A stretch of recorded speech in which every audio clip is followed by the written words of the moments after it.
As we say goodbye to the Journey, figured I would do a little final thoughts video here. So this car has been for us fantastic, and in a couple days we'll be going car shopping for a true extra vehicle for Alexa. So this will be gone. Whether they give us a good trade-in or not, I guess I'm not sure yet, but we'll take it as we get it. Essentially, we bought this car for $11,000. It had 90,000 miles on it. It now has 125,000 miles on it. So we put on 35,000 miles in almost 3 years.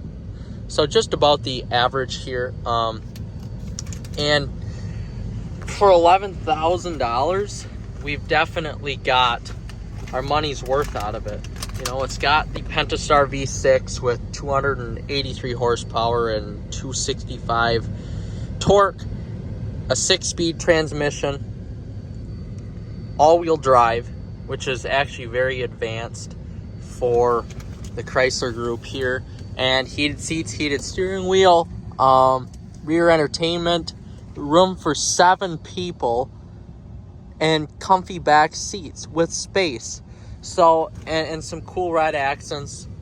It's really a bargain, and it's a shame that Dodge got rid of this vehicle, but not on that topic. This is a great used car value. You get the 8-inch touchscreen, the Uconnect touchscreen, which is great. You get buttons here for your climate controls, so not everything is in the Uconnect system. Push button start, a nice digital display, and really for the money and what you get with the Alpine sound system too, you know, it's really a steal. And Alexa has loved this car a lot, and now we essentially have to say goodbye at some point just because of the penny and diming of the nature of the vehicle. And you know, we take care of our cars, but at 125,000 miles, we're just tired of essentially putting money into the vehicle.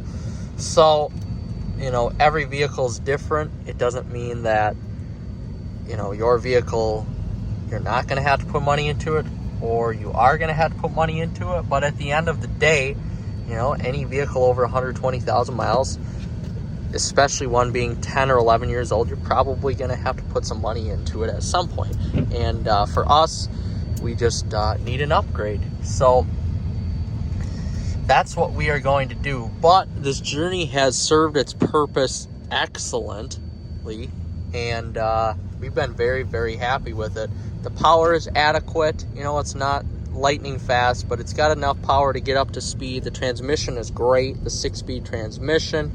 The all-wheel drive system is above its class of competitors, I would say, especially back for 2013. And it's been a very plush and comfortable ride here for us.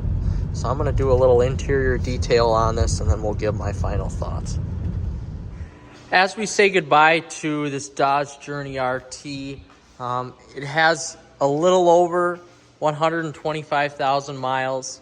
You know, as I stated, it's been a great vehicle. You know, there are some things that are wrong with it that we could fix, but we just don't want to here.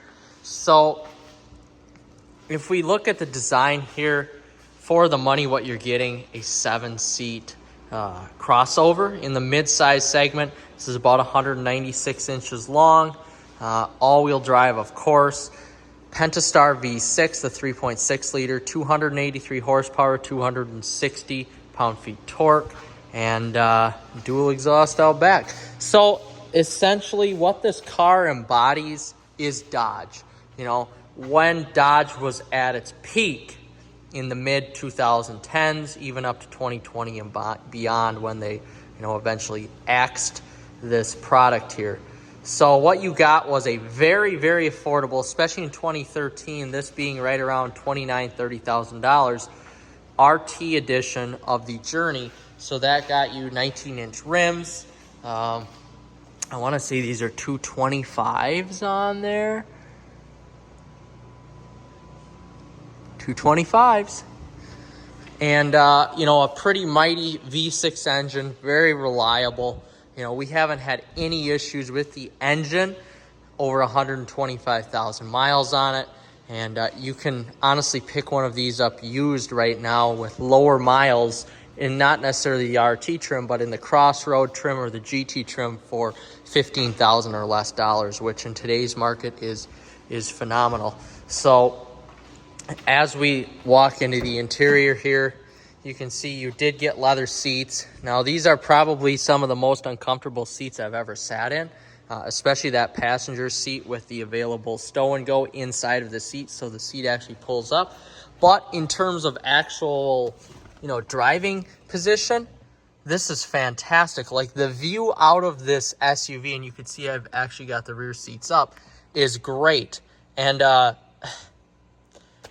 what else would you want in a, you know, econo box? Basically, you have the Alpine sound, you have the 8-inch Uconnect, heated seats, heated steering wheel, you know, pretty aggressive throttle, steering very numb, you know, very SUV like, nothing special there, but a decent amount of speed with that 6-speed transmission, you know, to be slightly sporty with that manual shift availability, tons of storage in the doors, storage in the middle console, of course storage in the doors, and more storage here, ability to see your passengers in the back, a nice sunroof, and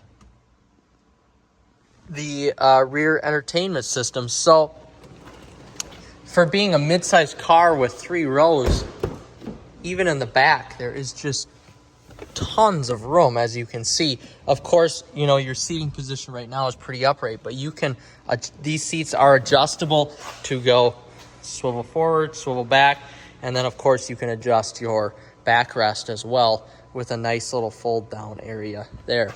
And there's a button here that you can pull, folds up the seat. Now you can hop back into your 3rd row where it is cramped, but for a younger person with a family or with friends or a younger family, this is the way to go. This basically embodies what America is about and what Dodge is about, providing us with affordable, fun products that you know, the average person can get into. Pretty soft touch everywhere on it. Yeah.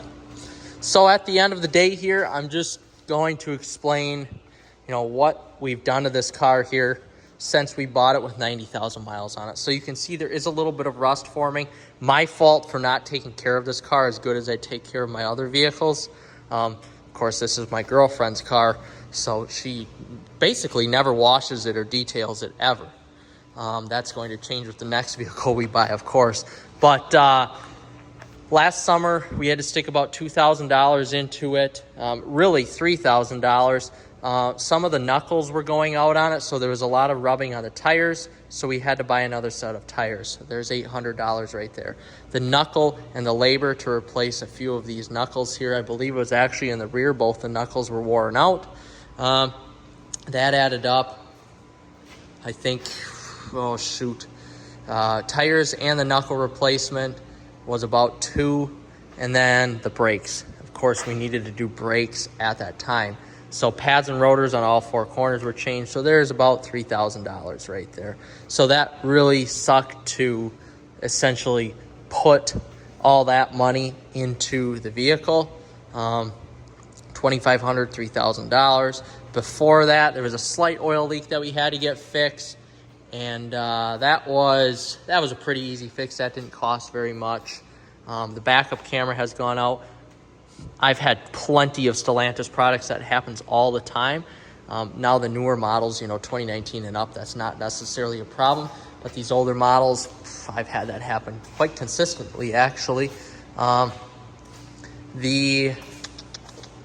should say here, these have never worked. They just need to be connected. The actual windshield wipers, well, the windshield wipers work, but the actual fluid doesn't work here. And then now we're noticing some transmission issues as well. So at that point, it's just sort of time to, rear drive axle is leaking too. So that's a leak. That's going to be about a $500 fix. So it's about time that we just get rid of this before anything else happens, especially with some rust popping up here. But for $11,000 when we bought it almost 3 years ago, what else can you expect out of a car like this? It's been phenomenal. So as I get rid of it here at 125,000 miles, with all the features it has and the cars that we're looking to get into now, for, you know, our budget is $30,000. We don't want to spend a ton of money on a car. You know, it's tough to even find more features than what this vehicle has now. So I hate to say goodbye to it, but all good things must come to an end. Oh yes, these lights are out as well, so that's another fix. So all good things must come to an end here, and as we say goodbye to this Dodge Journey, you know, farewell and good luck. But please, if you are in the market for one of these, especially if you're younger, or, you know, let's be honest here, my girlfriend was just starting her profession, didn't have a ton of money. This was the perfect car for her to get into a really cheap loan and a really reliable vehicle. For the most part, I should say, you know, depending on how you take care of it. And it's a great car for people who are, you know, needing a vehicle like this that has all-wheel drive, that can withstand basically anything you put the task to, and get you there safely in a fairly large, reliable vehicle. So farewell, Dodge Journey. You will be forever missed.